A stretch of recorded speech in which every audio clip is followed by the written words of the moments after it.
दोस्तों, हम आपके लिए भगवान शिव के 12 ज्योतिर्लिंगों की कहानियों की एक सीरीज़ ला रहे हैं। हम आशा करते हैं कि ये सीरीज़ आपको अच्छी लगेगी।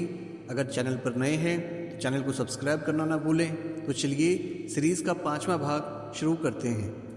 श्री केदारनाथ, यह ज्योतिर्लिंग पर्वतराज हिमालय की केदार नामक चोटी पर स्थित है। पुराणों एवं शास्त्रों में श्री केदारेश्वर ज्योतिर्लिंग की महिमा का वर्णन बारंबार किया गया है। यहाँ की प्राकृतिक शोभा देखते ही बनती है। इस चोटी के पश्चिम भाग में पुण्यमती मंदाकिनी नदी के तट पर स्थित केदारेश्वर महादेव का मंदिर अपने स्वरूप से ही हमें धर्म और आध्यात्म की ओर बढ़ने का संदेश देता है। चोटी के पूर्व में अलकनंदा के सुरम्य तट पर बद्रीनाथ का परम प्रसिद्ध मंदिर है।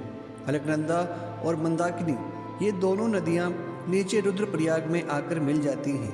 दोनों नदियों की यह संयुक्त धारा और नीचे देवप्रयाग में आकर भगीरथी गंगा से मिल जाती है। इस प्रकार परम पावन गंगा जी में स्नान करने वालों को भी श्री केदारेश्वर और बद्रीनाथ के चरणों को धोने वाले जल का स्पर्श सुलभ हो जाता है। इस अतीव पवित्र पुण्य फलदायी ज्योतिर्लिंग की स्थापना के विषय में पुराणों में यह कथा वर्णित है।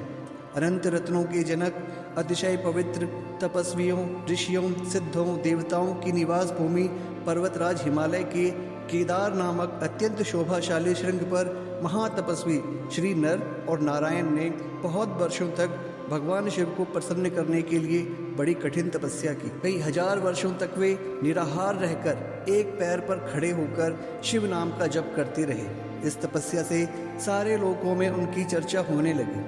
देवता, ऋषि मुनि, यक्ष, गंधर्व सभी उनकी साधना और संयम की प्रशंसा करने लगे। चराचर के पितामह ब्रह्मा जी और सबका पालन पोषण करने वाले भगवान विष्णु भी महातपस्वी नर नारायण के तप की भूरी भूरी प्रशंसा करने लगे। अंत में भगवान शंकर जी भी उनकी उस कठिन साधना से प्रसन्न हो उठे। उन्होंने प्रत्यक्ष प्रकट होकर उन दोनों ऋषियों को दर्शन दिए। नर और नारायण ने भगवान भोलेनाथ के दर्शन से भाव विह्वल और आनंद विभोर होकर बहुत प्रकार की पवित्र स्तुतियों और मंत्रों से उनकी पूजा अर्चना की। भगवान शिव जी ने अत्यंत प्रसन्न होकर उनसे वर मांगने को कहा। भगवान शिव की यह बात सुनकर दोनों ऋषियों ने उनसे कहा, देवाधिदेव महादेव, यदि आप हम पर प्रसन्न हैं तो भक्तों के कल्याण हेतु आप सदा सर्वदा के लिए अपने स्वरूप को यहाँ स्थापित करने की कृपा करें। आपके यहाँ निवास करने से यह स्थान सभी प्रकार से अत्यंत पवित्र हो उठेगा। यहाँ आपका दर्शन पूजन करने वाले मनुष्यों को आपकी अविनाशिनी भक्ति प्राप्त हुआ करेगी। प्रभु, आप मनुष्यों के कल्याण और उनके उद्धार के लिए अपने स्वरूप को यहाँ स्थापित करने की हमारी प्रार्थना अवश्य ही स्वीकार करें।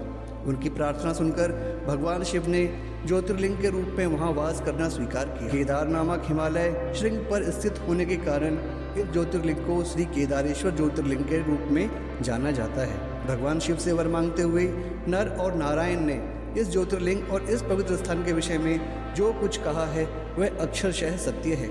इस ज्योतिर्लिंग के दर्शन, पूजन तथा यहाँ स्नान करने से भक्तों को लौकिक फलों की प्राप्ति होने के साथ साथ अचल शिव भक्ति तथा मोक्ष की प्राप्ति भी हो जाती है। तो दोस्तों, कैसी लगी आपको कहानी?